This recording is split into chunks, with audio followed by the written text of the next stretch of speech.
आज हम बात करेंगे शकुंतला के बारे में।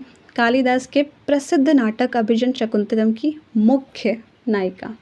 ये एक ऐसी महिला है जिसमें प्रेम की कोमलता, त्याग की गहराई और आत्मसम्मान की मजबूती साफ नजर आती है।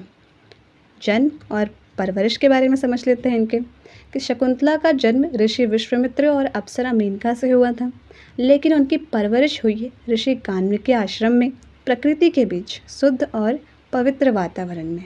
इसी वजह से उनकी व्यक्तित्व में एक प्राकृतिक कोमलता और पवित्रता नजर आती है।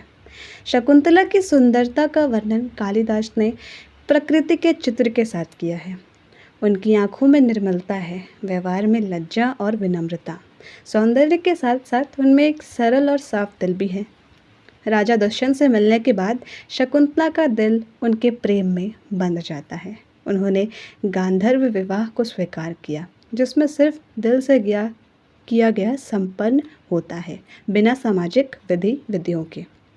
यह दिखाता है कि उनके लिए प्रेम का मतलब सच्चाई और विश्वास है। किनके लिए? शकुंतला के लिए। फिर दुर्वासा ऋषि के श्राप के बाद उनका जीवन एक कठिन मोड़ लेता है। जब राजा उन्हें पहचानते नहीं, तब भी शकुंतला अपने आत्मसम्मान को बनाए रखती है। ये एक मजबूत और स्वयं सम्मानित महिला की तस्वीर है।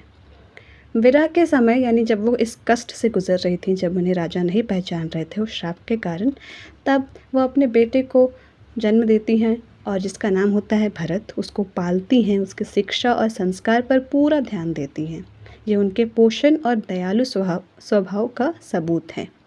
फिर अंत में जब राजा दुष्यंत वापस आते हैं तो शकुंतला उनकी माफ़ी स्वीकार करती है, और जब वो माफ़ कर देती हैं तब उनके बड़े दिल, यानी कि उदार दिल और प्रेम के गहरे भाव का ये प्रमाण सामने आता है कि भले ही वो उसने पहचान नहीं पाए थे उस समय, लेकिन वो उन्हें माफ़ कर देती हैं। इससे पता चलता है कि उनका दिल कितना बड़ा है और वो राजा से कितना प्रेम करती हैं।